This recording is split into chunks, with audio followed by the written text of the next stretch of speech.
Welcome to the AICPA Town Hall Series, your resource for the latest news and updates on pressing issues facing the accounting profession. Good afternoon and welcome to the AICPA Town Hall. I'm Eric Auskerson, one of your hosts for today. Today is Thursday, March 5th, 2026, and we've got a great program in store for you. We're going to kick things off with a DC update with Mark Peterson. Then we're going to have a technical update following with Melanie Lauritsen. And then I'm really looking forward to having Dan Hood from Accounting Today here with me in the New York studio. And we're going to cover highlights from the just released Accounting Today Top 100 report.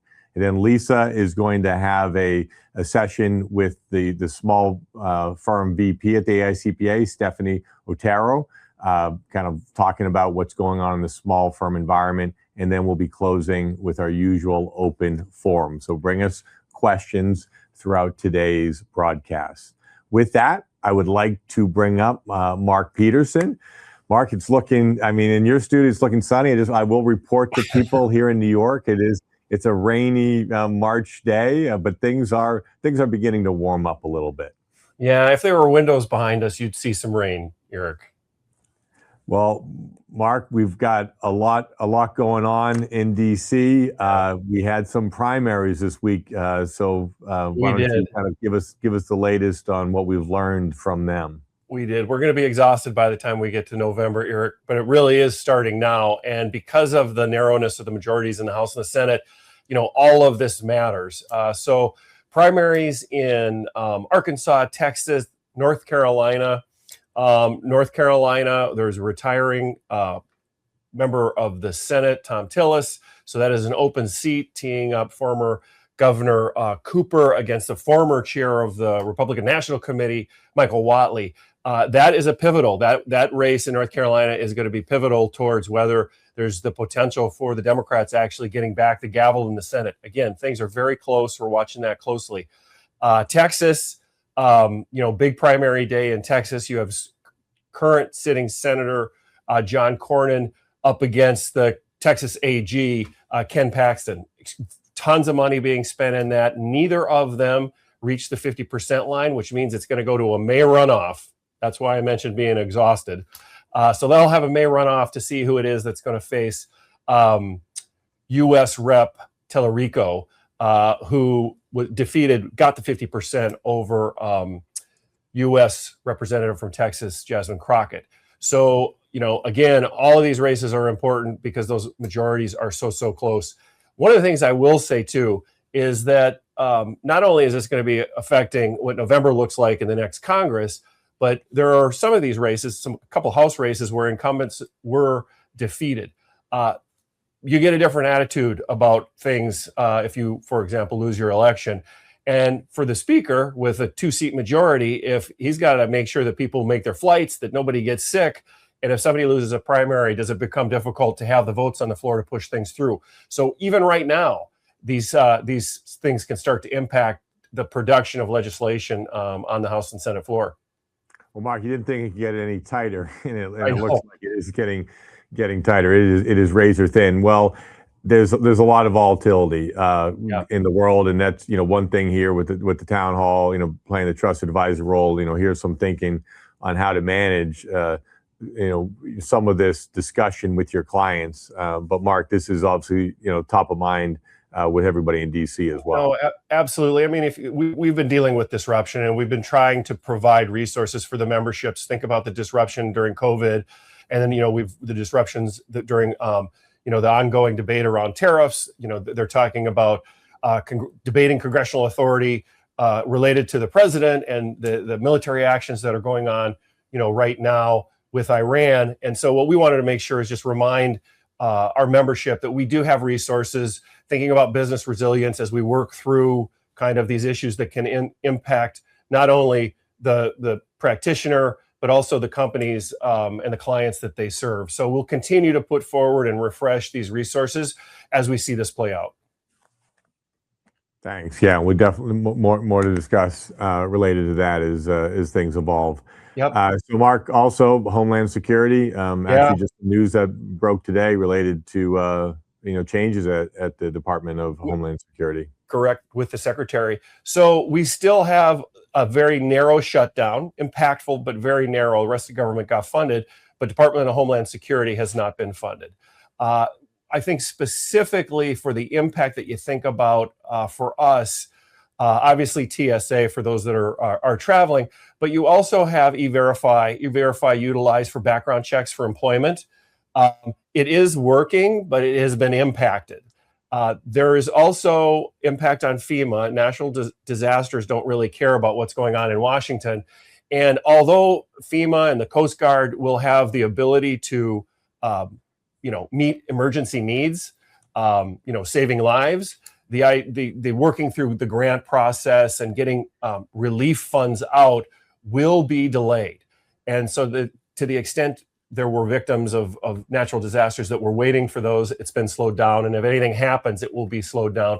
There are several votes this week in order to try and resolve this impasse. They have not moved forward on it.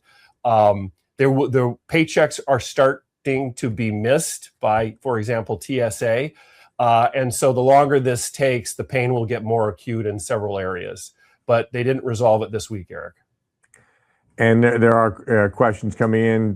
One of the questions is, how will maybe the changing of the Secretary of the Department of Homeland Security affect things? Well, that happened right before we sat down to get mic'd up, so it's unclear what kind of impact that will have. The debate over the Homeland Security was really about ICE because of all of the activity that was going on primarily in Minnesota.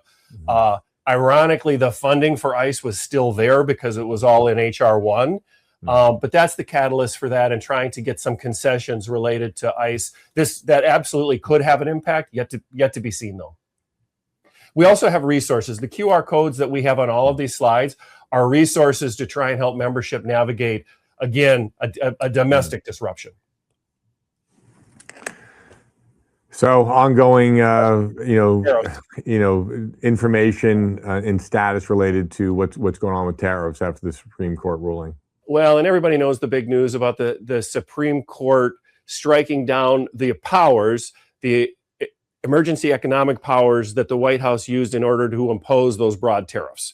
So basically, they said that the White House had exceeded their authority and used these too aggressively. They did not speak to what should happen to all the tariffs that were collected, but actually kick that down to an international court, U.S. Court of International Trade. That court has basically said that they're going to decline a stay on the refund litigation, and that the administration should move forward with a plan to begin refunds. Now, when we talked about this prior to the court decision in the Supreme Court, everybody knew this was going to be complicated. We have narrow examples of refunds from tariffs when there's been an overturn, but these are broad, extremely broad. At the same time that the administration is working on their Plan B using other authority, not the emergency economic authority that they had, but other authorities that they can utilize in order to reimpose tariffs. For example, Secretary Bessent just announced moving forward with 15% tariffs, utilizing authority that they do have, and it was within the power of the administration, the president, to use, but it's limited to 150 days. And the concept being, move forward with 15% during that 150 days, try and work on these other authorities that they have to reimpose some of these tariffs. The big question, I think, for our trading partners is, if you were negotiating a deal, even close to finishing a deal, where does that stand now? How do you let that play out? Do the new tariffs that are being imposed through this new authority put you in a better place or a worse place? So I think the uncertainty here is going to continue. There's also a study, the U.S. Trade Rep is moving forward with a study related to a lot of our trading partners.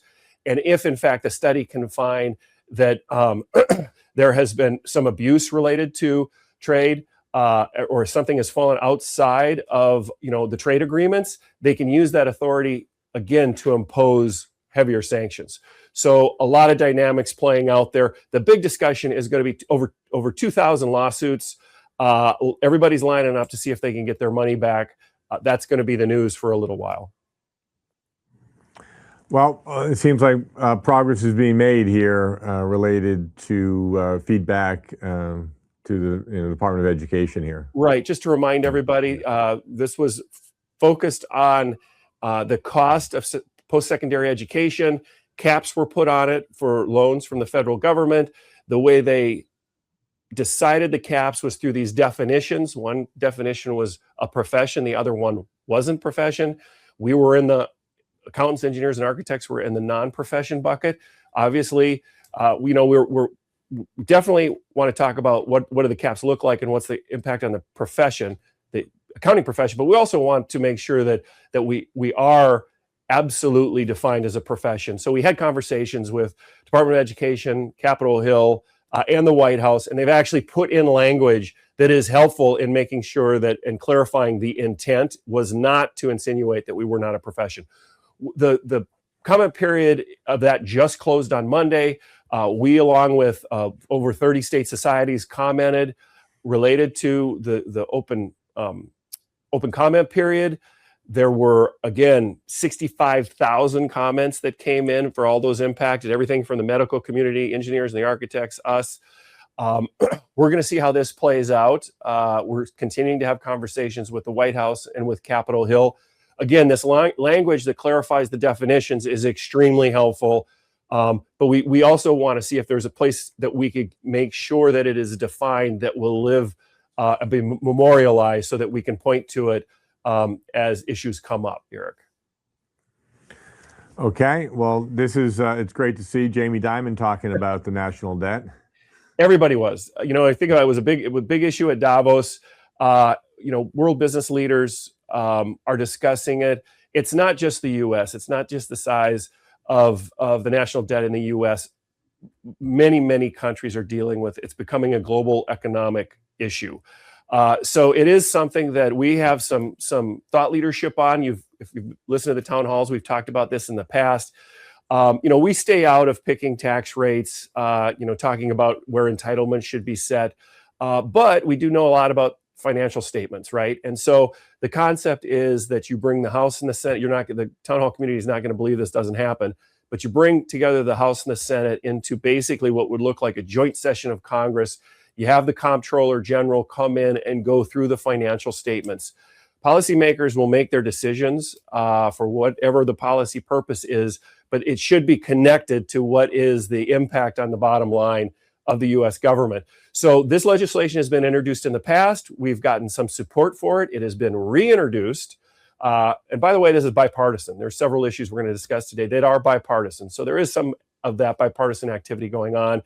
We've got a QR code here. We would love if the town hall community would go in, identify their member of Congress, and it'll show you how to communicate with them, your support for this, and ask them to sign on as a co-sponsor to this legislation. Well, this is right in line with some questions. As we showed the Jamie Dimon article, people are saying, what's the AICPA's position? How are we helping? So that's you what answered we're doing. it. Yes, That's absolutely.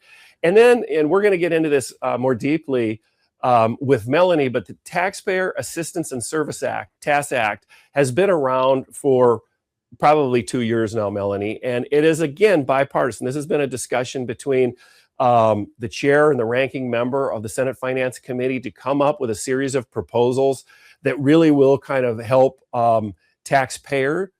It will make some changes at the IRS as it relates to paid tax preparers, not just CPAs. It's an example of a lot of engagement by the profession. Things move slow at the federal level, but they do move. I think there's the fact that this has gone from what was a discussion draft to legislative text with a bill number means that it will be available for the House and Senate floor at some point. Now, whether they can get into tax legislation is yet to be seen, but there are going to be several opportunities. If there's a year-end package, there's some discussion about reconciliation again, although I think that's a stretch. And then good odds there's a lame duck session post-election where there are several different vehicles or opportunities where something like this could get done. But again, the fact that it's bipartisan is extremely helpful. And we had, I guess, the acting CEO of the IRS testifying. Yeah, Bisignano. So he was up, interestingly, to talk about filing season, even though filing season isn't over yet. But they did have him up to the Ways and Means Committee to talk about how things are going. He talked about his focus on service, his focus on modernization and technology. Got a lot of questions about service because members of Congress do hear from taxpayers that are struggling with interacting with the IRS during filing season. So I thought it was a very good debate. It did, like everything in Congress, it broke down to kind of a partisan discussion over, the implementation on the Republican side of H.R. 1, and then, the challenges to the size of the workforce of the IRS, and, issues like that. But by and large, I think that we will see once we get the feedback post filing season, and we'll understand what the experiences were like from the members of the town hall community. But he's going to be up there again at the Senate Finance Committee at some point in time, whether it's before or after the end of filing season. And so there'll be a chance again to see how all of this goes, and we will be sharing our experience with members of Congress and the IRS. Well, hopefully he's making some progress on those modernization efforts as well for future filing seasons. Mark, well, a lot you discussed just related to everything going on in DC, and I know right beside you there is Melanie. So let's have. Yes. So hi, Eric, and I'd like to add a little bit of color of what is happening with the IRS. So just a little bit of background with Secretary Bessent, there is a Federal Vacancies Reform Act in place, which allows somebody to fill an acting position for about 210 days. So Secretary Bessent technically would be ending his ability to work with the IRS in the capacity of IRS commissioner through this Friday. And then, of course, that brings up other questions with the position of the IRS CEO. But there's an easy fix. It could just be as simple as there could be a nomination for an IRS commissioner, which would then allow Secretary Bessent to stay in that role until something were to come through and move forward. Now, as far as the filing season, many of you have probably heard about the reassignments, the involuntary reassignments that are happening at the IRS. And what is happening is they are having people from IT, from human resources, and then some administrative people coming in to support in the customer service area. Now, the involuntary reassignment is a minimum of 120 days, but keep in mind, a lot of these people don't have a tax background, so they are providing them the same type of 13-week training that they would offer the seasonal hires. So that puts you to about 29 days or so that they would be providing customer service. Now, that can be extended. So when this occurred, the National Taxpayer Employees Union, NTEU, they actually filed a grievance with the IRS. And then on March 5th, we saw the president push out an executive order which required ending collective bargaining agreements, of which unions are, consider that, for certain agencies, of which the Treasury is one of those. So they did end that agreement with them. Now, as far as the impact, keep in mind the union actually represented the non-managerial people at the IRS and not the executive levels. So there are quite a few people that it impacts, but specifically looking at it, when you're looking at the involuntary reassignments, that's roughly about 1,500 people of impact there. So then the question begs, how is the filing season going this year so far? Now, what you can see some stats there, the IRS has received 41.9 million returns, so that is a decrease of about 2%. But they've also processed, which is the more important question, the processing, 41.4 returns. Now, that's a little bit of a decrease too, a 2.4% decrease. So that's kind of implying the potential that there might be a slight backlog occurring at the IRS. Another interesting piece is the 244 million visits to irs.gov. That's actually an increase of 46%. So that tells you there is a desire to get more information and guidance from the IRS this filing season. Now, as all of you know, H.R. 1 is intending to put more money in people's pockets. And so the average refund, as you can see on the slide, is $3,804, which is roughly a 10% increase, so roughly about $300 per person. And then also with the mandatory direct deposits that are happening, you see that there's 29.1 million direct deposits, which is almost consistent as what it was last year. But with the less returns being filed, it could actually be an uptick. So you can get all that information on that link. Moving on to the next slide, we have a report coming in for the Government Accountability Office on paid tax return preparers. Now, we've seen reports like this in the past, but it is a good reminder of what their findings are and their recommendations. So they did come forward, and their big thing was pay preparers are essential to the tax ecosystem. The reason being is 57% of taxpayers filed their returns through a paid preparer. So we're talking about 85 million returns that are being submitted. Now, what they found is the majority of the paid preparers are unregulated. And as you can imagine, that creates a risk for people. So that means they don't necessarily have the education requirements or ethical standards that they need to abide by. And therefore, we're seeing more mistakes in these types of return. So GAO has come forward and said that congressional action needs to be taken. And they are asking for a minimum level of standards by which the IRS can have authority over tax return preparers. Now, this report also found that there would be roughly about $100 million in financial benefits if the IRS did have this authority. So just to recap, recommendations, they need to establish minimum professional standards, but the report also says it needs to recognize and support those that are credentialed like CPAs. And then, of course, if there's no authority, they think that the IRS cannot prevent abuse that could be happening with taxpayers. Which then that rolls into our next slide, which Mark already touched on for the TAS Act, where again, in this piece, and what I have listed here are the different provisions that we care most about within that discussion. It's not a discussion draft anymore. It's an act. It's a legislative bill. So there are 63 proposals. These are the big ones that we see, and prepare regulations is one of them. So just to highlight, the disaster relief trigger at the state is already become law. We've seen Louisiana already take part of that, and they were granted relief for the recent storms. Math Air Authority, that's already been enacted. Interestingly enough, the true quarterly estimated payments, that is not in the bill, but it is a standalone bill that still exists and is there. Prepare regulations, again, that also has its own standalone bill, and there's a lot of support from stakeholders to see this move forward.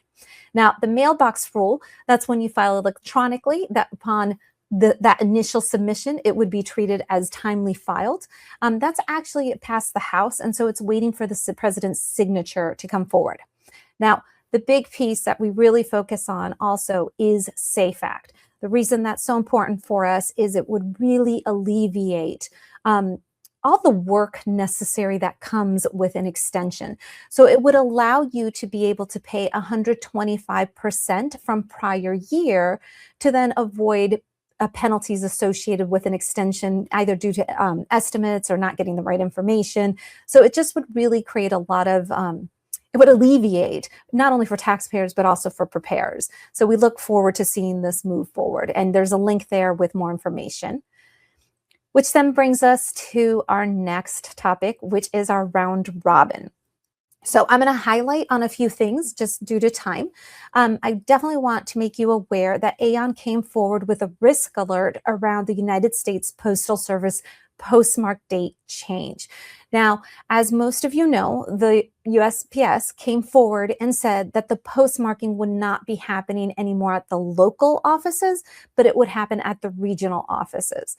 Well, if you think about it, over 50% of the local offices are over 100 miles away from the regional office, and that can create, obviously, issues and risk and liability. Now, ultimately, it is the taxpayer's responsibility to have timely filing. But when taxpayers turn to us to ensure that that timely filing happens, that does put risk on us. So with Aon, they've asked firms to consider 4 different things.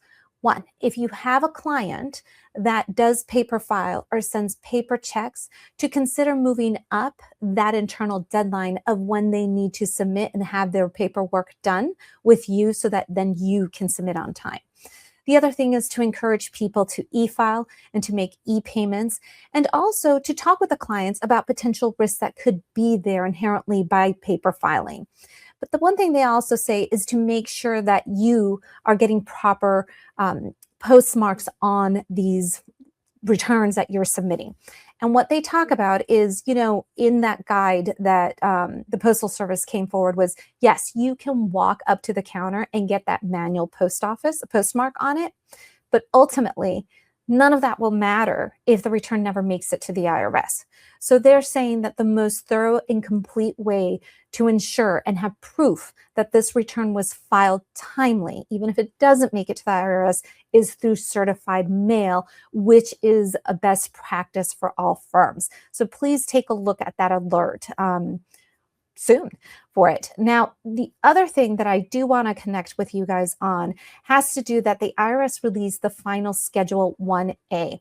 Now, that is the schedule to be able to claim the no tax on tips, the no tax on overtime, the car loan deductions, and also the senior deductions. Now, the form is pretty much exactly what it was in draft form, so that's not a lot of change.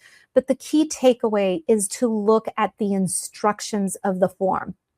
There is new guidance there specifically for the overtime. And if people were to have, there are examples, if people were to have different Fair Labor Standards Act under that act. So please take a look at that. And there's also new guidance on the deductions for seniors.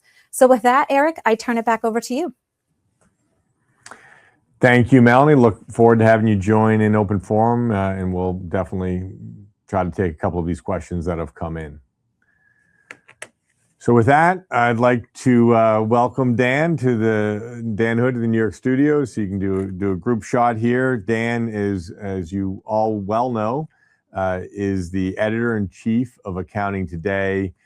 Dan is someone who is a true partner for the profession, brings a lot of insights, communicates with firms, communicates with members in business and industry. So Dan, we're thrilled to have you with us today. Thrilled to be back. It's an annual tradition at this point. It's great. It's an annual, and we'd like to have you here, not just for this annual tradition, which is the release of the top 100 firm report. So very much looking forward to getting into it. So let me just, with this opening slide, I kind of loved the picture. This iconic picture, and maybe just I want you to kind of reflect a little bit on kind of how you came about this. Pick your destination. The biggest firms in the country are moving fast into an uncertain future, and let everybody know which train station is this. Well, this, as New Yorkers, we say this is a Grand Central Station. For those of you who don't know, a big train station, not too far away from where we're sitting right now. Central hub for a lot of people who live in New York, but it's also sort of a symbol of options. You got options of all kinds. You can go anywhere from Grand Central. You can go to Long Island. You can go to north of the city. You can go all kinds of places. There's a bunch of different lines. And that was sort of the thing we were picking up on, the options that accounting firms have available to them. There's so many different things that accounting firms can do, different ways they can be structured, different ways they can pursue growth, different ways they can partner with outside investors, particularly private equity, but also the ways they can structure themselves differently to deal with those changes in the PE are bringing. So there's just a lot of different options for firms, and that was what we wanted to communicate, was the sense of where you are now, you can go a million different directions in a million different ways, and most of them super positive. Well, I think most people are familiar with this, but at the end of today's section, we'll let everybody know how they can get this report. I actually have a printed version here in the studio with me. It's like 30 or 40 pages. And what we're going to talk about is some of the key trends. And these trends, are relevant to firms of all sizes. And I actually think they're also relevant to members in business and industry. So let's we've got a slide here highlighting some of them. Why don't you take us through them? All right, let's talk about growth. Growth rates are the average growth rate is up about 3 to 4%, 3-4 percentage points, I should say, from last year to about 8.58%. A lot of that is due to stronger growth rates among particularly the big four and the $11 billion firms. There's that group of $15 billion firms at the top. They're so big that they make the weather for this list. So if they're doing better, then the average growth rate is doing better. The low point, the threshold for entering the firms this year was about $68 million. So that gives you a sense of the range. We're going from $68 million in the number 100 firm up to around $35 billion for the biggest of the big four. So you're really looking at a big range there. What happened was two things. The big four firms grew a little bit better. Their growth rate was a little bit over 5%, which was much stronger than the previous year. And also then the other $11 billion firms had a couple of really strong growers there, particularly Baker Tilly and the Moss Adams combination took them, they grew almost 100%, almost doubled in size. So that grew growth rates up there. When you leave those billion-dollar firms out, you still see incredibly strong growth, double-digit growth for the other two cohorts, which are firms between 100 million and $1 billion. They grew, between 15.5 and 16%. And then the firms under 100 million grew a little over 12%. So strong growth rates all around. Everybody's doing very well, either continuing from their growth rates of last year or seeing higher growth rates this year. Dan, we'll have a slide coming up that breaks this down. I mean, in some ways, the big four, the overall number of 8.58% is heavily influenced by the big four. When you take the big four out, growth was over 12%. Yep. And it's just, so it is pretty impressive what's occurring. And we'll talk a little bit about some of the drivers.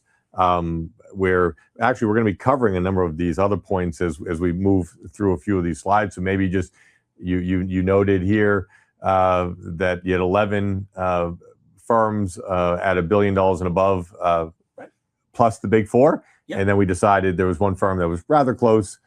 So with this, you have 12 firms. Exactly. We had been $16 billion firms last year. One dropped out because Moss Adams combined with Baker Tilly. When we look at number 16, it's Citrin Cooperman. They're at $985 billion. Right? If they check the cushions in the couch in the break room, they can find an extra $15 million, get it to $1 billion. So we're including them sort of as honorary $1 billion firms. But it's still this cohort is enormous compared to 10 years ago. You wouldn't even have had $5 billion firms. So this is enormous. They're all growing very strongly and continue to grow. They're making acquisitions. They're seeing organic growth. This is a powerhouse group of firms, and we expect to see, as you said, Citrin Cooperman come in. And you never know. There's firms a little bit lower than that might combine, might make combinations, and we'll see if that $1 billion roster grows next year. And that we didn't do this, but there's been a lot of moves and positions here. Baker Tilly moving into 6. There's other movements that have occurred from last year to this year. Right. We're seeing there is no stability in the rankings from number 5 to number 15. They move up and down all the time. So it's a fascinating sort of thing. And if you look at it, I mean, the top 20 is potentially getting closer and closer to all being $1 billion. Still a little ways to go, but then you look at the top 25, it's over 500 million. Yeah. So this kind of breaks down a little bit more about what we just were talking about, looking at firms under 100 million, firms 100 million to 1 billion, in the $1 billion firms, which obviously includes the big four. And this kind of gives the breakdown, which I think is interesting, starting 2019, pre-pandemic, and then you see the pandemic slowdown, and then a little bit of the growth right out of the pandemic, and now it seems like things are almost getting back to levels of where they were in the past decade. Right. And you're seeing that. What you're really seeing in also is that strong growth from firms under $1 billion. Right. They are sort of gradually growing their growth rates to strong numbers. And it's the big four and the $1 billion firms that they either cap it or help boost it, depending on how they do, because they're so big. And this slide here really highlights last year, and you kind of covered this verbally, but this shows the big four's growth number last year, that $1 billion, those $11 billion firms, and then 100 million to $1 billion, then under 100 million. When you look, so M&A is a big driver, but maybe just talk a little bit more about what some of the insights were from. I mean, CAS is another big driver as you Sure. look at this growth. Yeah, I mean, there's no question, and particularly for the firms between 100 million and $1 billion, M&A is a huge driver of growth there. But the interesting thing to note here, when you split out the $1 billion firms that had a slightly lower growth rate, 7.64% is combined. When you strip them out, the big four are about 5.6%. The other $1 billion firms are about 15.5%. So there's really strong growth. Now, the interesting thing there is when you strip out Moss Adams and Baker Tilly, the growth rate of those $1 billion firms goes down a little bit to 8.63%. It's still above average for the top 100, but it's definitely that M&A really makes a huge difference. That said, we're seeing growth or in the organic areas for all of these firms. You talked about CAS, that's a big driver of it. It's coming from a small base for a lot of these firms, but still, it's going gangbusters. So, well, let's look at this is the top 6 fastest growing firms in the top 100 last year.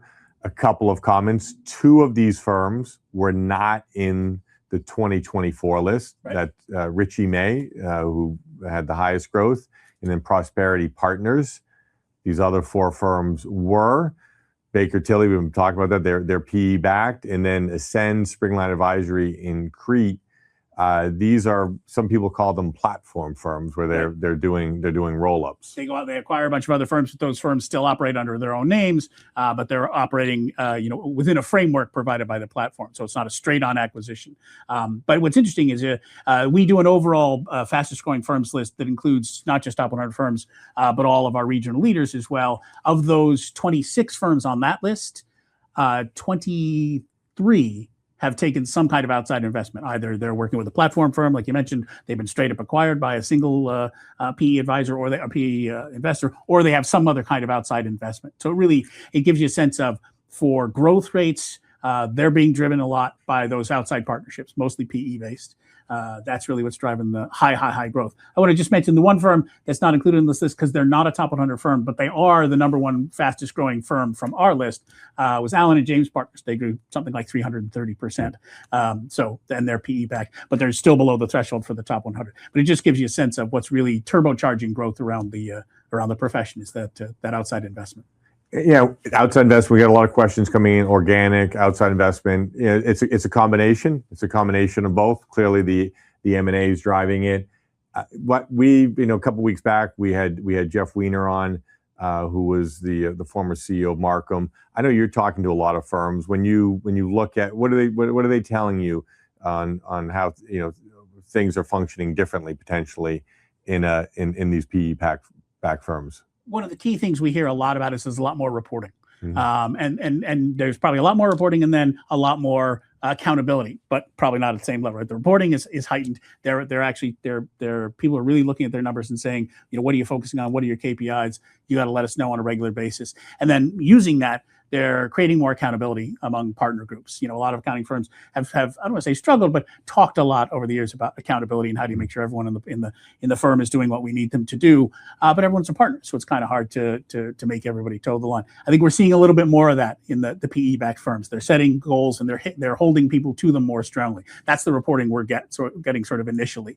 We're also hearing some other things, from people who are not necessarily at the leadership levels about how they feel about it and how it's changing the culture of their firms. Some of this is early days. It's tough to tell how much of that's going to have a major impact, but we're definitely seeing that reporting aspect of things is a big surprise, I think, for a lot of firms, how much they're going to actually have to be reporting back to their partners. Well, we're a few 10 minutes into this discussion. We haven't brought up technology, so let's bring up technology. I mean, what the role technology is playing with this growth and with some of these investments. Right. I think there's interesting, a lot of people talk about, you bring on technology to spur growth. I think what actually we're seeing here is people are growing and they're saying we need the technology to spur further growth. So they're using, in many cases, investment from PE firms. When we did a survey last fall of, what's your primary reason for working with a PE firm, the #1 answer was to be able to invest in technology. We thought it would be to make acquisitions or to pay out retiring partners, but the #1 choice was investing in technology. So I think firms are hoping that technology, hoping and expecting reasonably that technology will help them grow. It'll also help with capacity issues, but I think they're also relying on it to further turbocharge the growth they're already seeing through acquisition, and then to a certain extent to help boost their organic growth, right? To make them more capable to offer up new services, to boost new services through technology. So I think the growth is leading to the interest in technology. Well, before we get to talking about CAS, and CAS is Client Accounting Services, we have always shown all these acronyms. But let's talk about just another hot topic that we always discuss is staffing and partners. And I know there's some takeaways from the level of partners and staffing at the firms. Yep, absolutely. We're seeing, and this is a trend that's playing out even more among our whole universe of firms that we include for this report. There's a bunch of regional leaders, and think of them as the firms from 101 to roughly around number 300 that we consider in regions around the country. We're seeing early indications of declining partner numbers, not huge declines, but more firms reporting a 1% decline in partnership or in partner numbers, a 2%, that kind of thing. And our suspicion is that's just it's retirements, right? A lot of the ownership of accounting firms is baby boomers who might have already entered a retirement era 5, even 10 years ago for some of them, right. And they're just starting to actually take those retirements, or in some cases they may be hitting mandatory retirement ages. We don't think it's a question of people fleeing the profession or anything. It's just a natural fall off. There's so many baby boomers in there. What it does indicate is that a lot of firms have had trouble filling the partner pipeline to cover for those retirements. We're seeing a different set of trends playing out around staffing. We're seeing people are still hiring plenty of people, but some of the staffing growth was higher than the revenue growth. Yeah, is that yeah, right. So yeah. I think it's important to say, staffing is still growing. Exactly. Yeah. If people can hire, they will, and they are finding people. Yeah. One of the things we're sure about is a lot of those people are not accountants or CPAs, right? They're from outside the profession.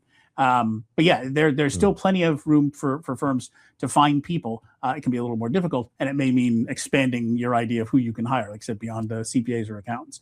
But so yeah, we're continuing to see that. Well, we've got a couple more, good data points here. One, this slide here. Sometimes the slide we've done it over the number of years. It's misunderstood. This just is indicating that the firm indicated this was a growth area. So when they'd have to be in the area, then they say it's growing. Right. So 85% of the top 100 say their CAS area is growing. Right. A test growing, a state growing. Right. They're seeing some level of growth. That's great, because this is, we routinely every year we get questions about this here and elsewhere. So it's not that they're growing 85%. It's that 85% of firms are seeing growth in this area. I will say about a fifth of the firms, roughly 21% of firms, are reporting CAS as their fastest growing. But again, that's not a number. It's just of all our growth areas, this is the one that's growing fastest. So and we've never seen that kind of single service getting that many people reporting growth in it. And you've got an article about client accounting services in the top 100 report. So just something, a lot of trends there. It's still, I like to say, baseball season's around the corner, and we're still in the early innings of the movement of client accounting services. Yeah. More and more businesses, and it's by verticals, firms focusing on a vertical, focusing on a niche, whatever it may be, franchises, not-for-profits, professional services, construction, and then building out a state-of-the-art outsourced accounting practice. Absolutely. So why don't we we have a couple more topics here, but let's bring Lisa Simpson up as well, because Lisa is someone who leads the firms for the AICPA, and so after you comment on this, and I'll have Lisa join in, and then we're gonna have some closing thoughts. But wow, this you don't even have to see the numbers. 2025 was a boom year for M&A. Right. And this is, we ask the top 100 firms to tell us what deals they've done, or what deals or we look and find what deals they've announced.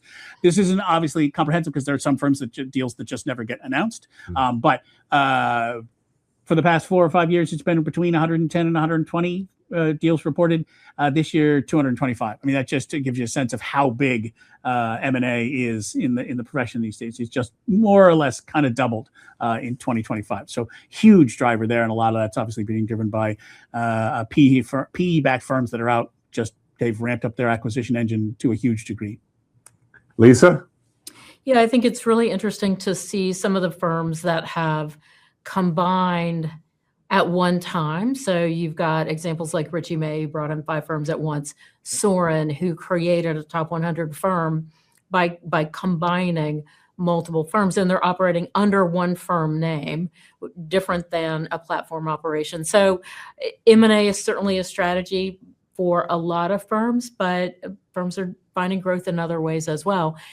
I think it's important to also think about, as if you're not a top 100 firm, and you're thinking about why does all of this matter to me? It's always important to know what's going on in the ecosystem, so that you've got those inputs as you develop your strategy. Your strategy may be very targeted organic growth, And that's great as long as you got a strategy. So you got to have that strategy first, and then decide if M&A fits into it, and then how the capital needs are going to fit in as well. And Dan, you kind of said a little bit about that at the beginning, but if you were talking, we do have a lot of, and we're not doing, reviewing this list for the rankings. It's about the insights, but. Right. Yeah, huge. I mean, it's always worth saying there's an enormous amount of information that's valuable to firms of all sizes. Right. Just on the very basic level of a lot of these acquisitions are bringing these larger firms into your area.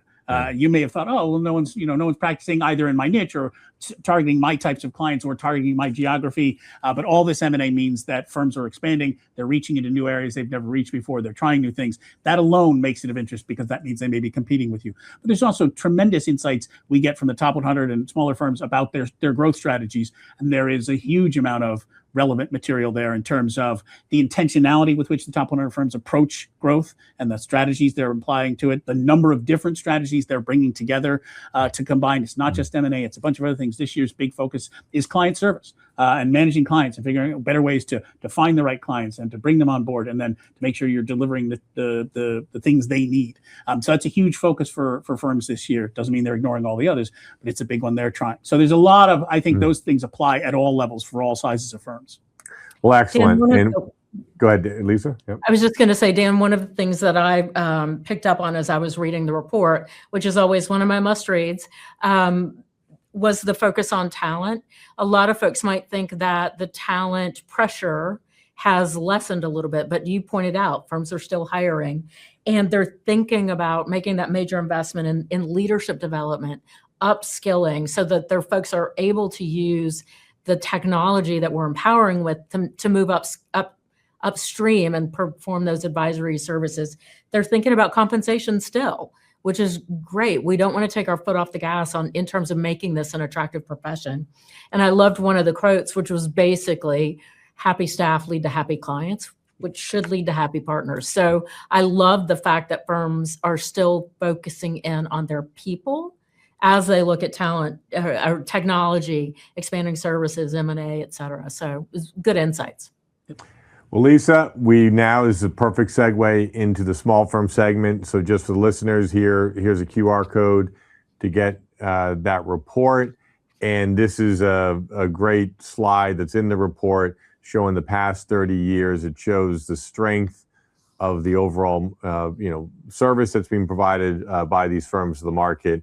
Only 2 or 3 down years over the past 30. And we could spend more time on that, but we need to move now to the next segment. So Lisa, you can bring Stephanie up, and I'll be joining you back in open forum. Thanks, Eric. And I think that slide is always a great reminder of how great the profession is and how many opportunities there are, as Dan pointed out at the very beginning.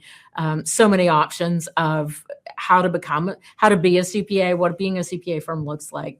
Stephanie, I'm going to thank you for coming back. It's good to see you again. Yes, thanks for having me. As a reminder, Stephanie is our vice president and our small firm advocate. One of the comments I saw in the Q&A as we were talking about this focus on large firms and how they're growing is that there is still a need for small firms, right? There's still clients who are going to look to a small firm or a medium-sized firm to have their needs met. Staff are still going to be attracted to a smaller firm or a medium firm environment. So still a good time, right? Absolutely. Small firms are the heart of our profession, so they're absolutely needed. Yeah. And so we spent a lot of time talking with Dan about growth, but it's middle of busy season, and should small firms even be thinking about growth? Yes, I think so. And before I scare them off with that they should be thinking about growth during busy season, because I realize how very busy they are, I think growth for small firms can be just about seeing the opportunities during busy season and being intentional about those opportunities. Small firms are in a really unique position in that they can be very agile and they have close client connections and relationships. And those two things allow for opportunities during busy season that aren't a heavy lift, small things they can do, but that can lead to growth for them. Absolutely. And I love the fact that you've brought up some of the recurring pain points that we all face in the profession. And one of those is around extensions. So what are your thoughts on how CPA firms can get clients to buy into extensions? So extensions, yes, I view extensions as a tool, especially when I had my own practice. I view them as a tool to help create capacity during busy season and also to prevent burnout. Two things that often small firms struggle with during busy season, right? Sometimes I would forget to have meals and have lunch during busy season. So you're wearing multiple hats, you're trying to get those returns done, but I think you should view, they should view extensions as a tool and utilize them and be proactive about them. Figure out right now what are the clients that can go on extension and start filing those soon. That'll help start creating capacity during busy season to have some of those deeper conversations with clients that I know we're going to get into in a little bit later. Yeah. Any other practical tips you want to bring up right now, or we can talk about resources? So no, what I want to mention during busy season is here's the opportunities I was talking about. So you have visibility with your clients right now. You're preparing tax returns, you're meeting with them, you're reviewing their financial information. That gives you an opportunity. And here's some things you can do that just fit into your work life right now during busy season. So as you're meeting with clients, especially business clients, ask strategic questions. What's growth are they expecting in the next year? Any big major improvements happening in the next year? Asking those questions can help you to start jot down who are those top advisory clients, what clients could you add additional services to, and then which ones could really benefit from having advisory services. We talked about extensions and being proactive with those as well, and then having those conversations and jotting down who those top advisory clients are. You can then schedule after busy season additional conversations and meetings so you can have more in-depth conversations about how you can really be of service to those clients. I love that. I love that. One other thing that I'll throw out as a practical tip right now is to go ahead and start working on the list of the clients that you may want to disengage from and getting input from your staff, your professional staff, your administrative staff, and just keeping that running list going while the pain's fresh. That's important because busy season comes and goes so quickly. It's so easy to forget, the issues, the pain points. And yeah, exactly. What clients are creating bottlenecks? Maybe you no longer want to work with. You don't have that, they're not easy to work with. I think tracking all that is really important. And Lisa, I know on the next slide, we have some things that we list to do after busy season. Yeah, let's go ahead and jump to after busy season. And Stephanie, I know you'll come back after busy season. We'll go into a lot more around the strategies that small firms can be thinking about as they take advantage of maybe a quieter time.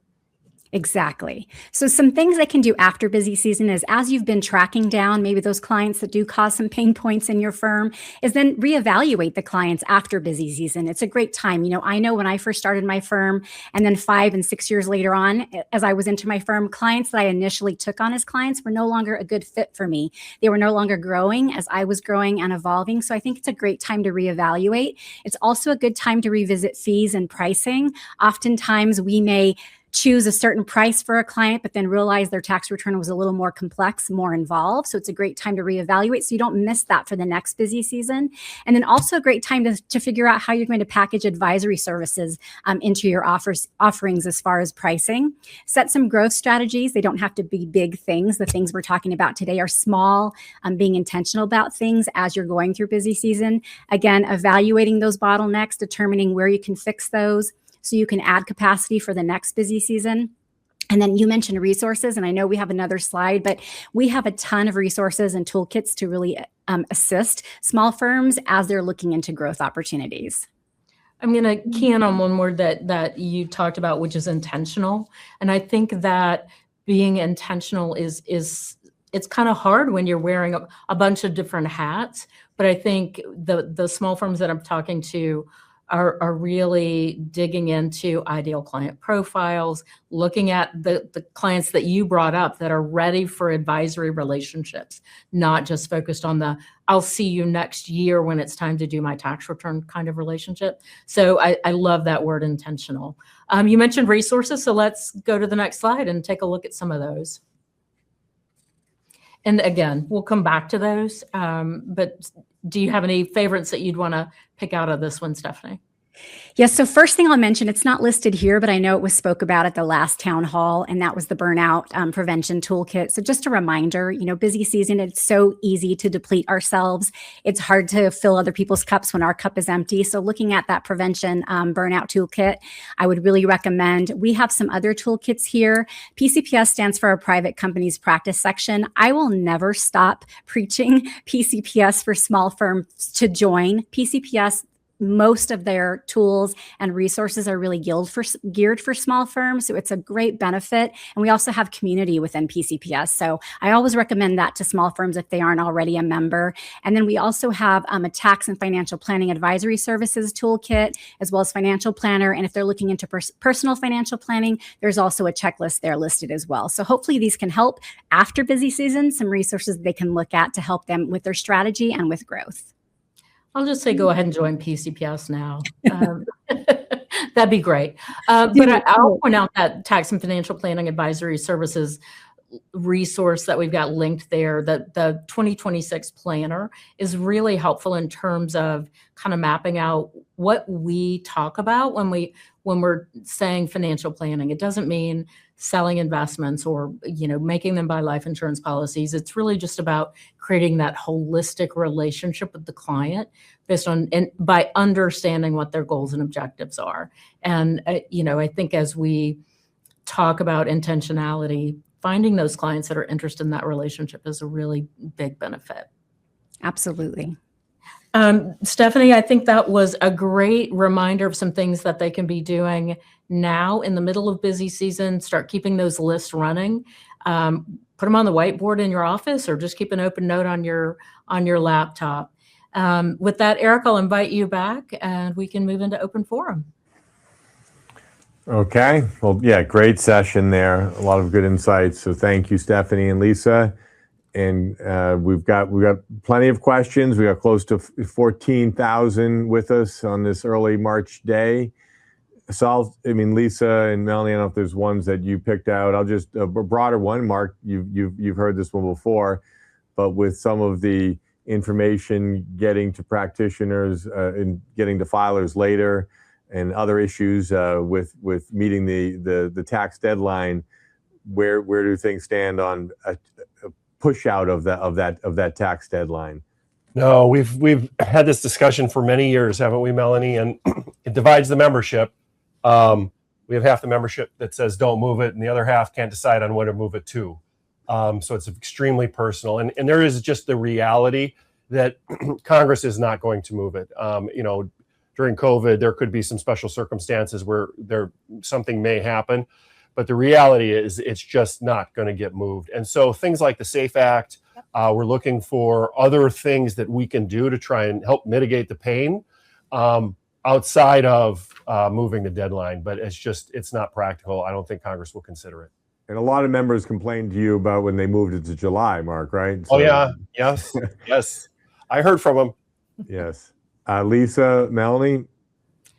I'll jump in real quick. Stephanie, I'm having an aha moment. We got a question about how can small firms find out about all the resources that we offer? And you've worked on that. You've created a small firm hub, and I don't think we put it on your slides. So I know I missed that, but yes, you're exactly right. We created a small firm hub, and we also have a small firm newsletter that just launched. The next one is coming March 19th. So please get in contact with me, and I'm happy to direct you to those resources. And we'll make sure we include those in the newsletter that'll go out next week as well. And if there's one moment, there were a couple of questions about identity theft and if you're a victim of identity theft. And actually in the round robin slide, the IRS pushed out a new web page where it consolidates everything around identity theft and where you can confidentially put in your information to get help and support for it. So there is a link in the round robin slide. Well, thank you. And Dan, lots of good comments coming in related to our session. And as I said, you do this report. There's other reports that we all do related to firms of all sizes as well as business and industry, Dan. And you and I were talking about that. And I know you've got a good business and industry audience, and about 35% of the town hall attendees are business and industry. So thanks for being with us today. And I think we're going to have you back sometime before next year.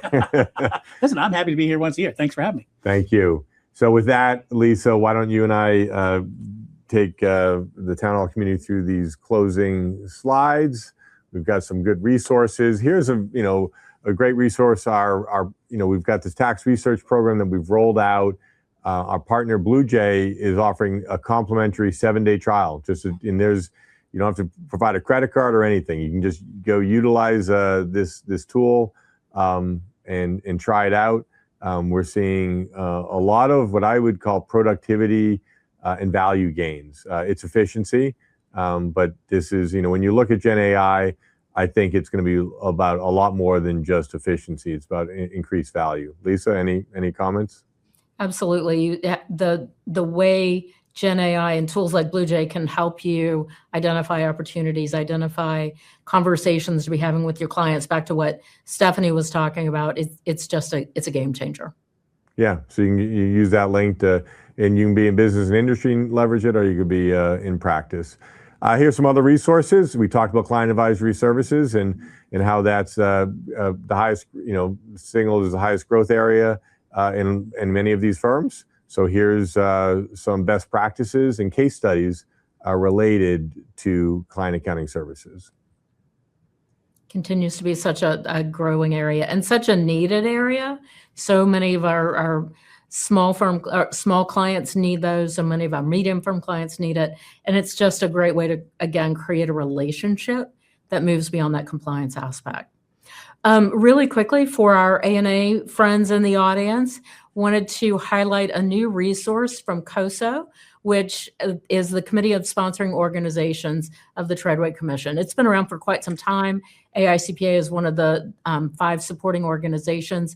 And as you can imagine, controls around Gen AI are a hot topic. So they've created a resource that gives you some practical tips on how to create frameworks that will help minimize risks. You'll find out more in the Journal of Accountancy article, or you can just go and download that framework. It's available to you.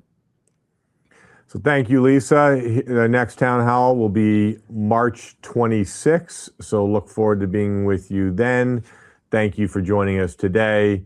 It's a tremendous community, and Lisa and I are really proud to be able to connect with you through these town halls as all the other members who participate, all the other participants who join us. So thank you very much. Thank you for your participation. You can also subscribe to the AICPA Town Hall series on your favorite podcast platform, as well as watch archives on YouTube and find resources at cpa.com/townhall. Tune in for live broadcasts Thursdays at 3 p.m. Eastern Time.